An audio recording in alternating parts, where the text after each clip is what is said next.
Between the 1870s and the beginning of World War I, black pioneers settled more than 100 all-black towns in the West, each with the goal of economic independence. Among the most well-known was a black district in Tulsa, Oklahoma, known by its residents as Greenwood. If we were to go back in time to 1920 and walk up and down Greenwood Avenue, one thing that would probably strike us is the absolute variety of businesses. The numbers are astonishing. 30 restaurants, 45 groceries and meat markets. There were dry goods stores, milliners, a photography studio, dental offices. Greenwood is no longer called Greenwood. It's now known as Black Wall Street.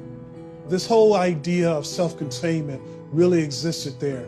The dollar would stay in that community sometimes over 3-5 years before it ever went outside of the community.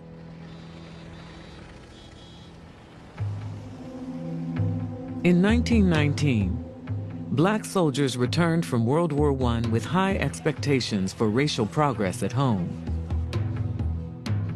But in one city after another, white mobs erupted in violence, targeting black veterans, citizens, and businesses.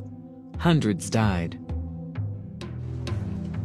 On Tulsa's Black Wall Street, African Americans, including armed veterans, watched nervously and prepared for what might come. Countering this white militancy is very much an African American spirit of we're going to defend ourselves. If the mob comes, we're not going to run, we've got our guns and we're going to protect ourselves. And that was especially important and valuable and potent in Greenwood. On May 30th, 1921, the mob came to Greenwood. This white woman is in an elevator and this black teenager allegedly whistles at her or talks to her. He is taken to jail. A mob gathers of whites and blacks, and blacks in Tulsa are armed. They take their Second Amendment rights seriously, and they come with guns.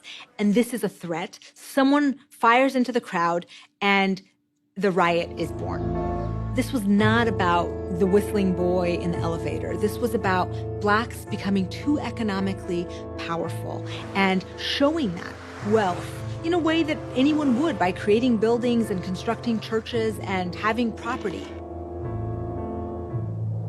There was a whistle that blew, and then the mass invasion and the destruction of Greenwood began. When the smoke cleared in the early morning of June 1st, 1921, Black Wall Street lay in ruins. This is by far the largest single incident of racial violence in all of American history.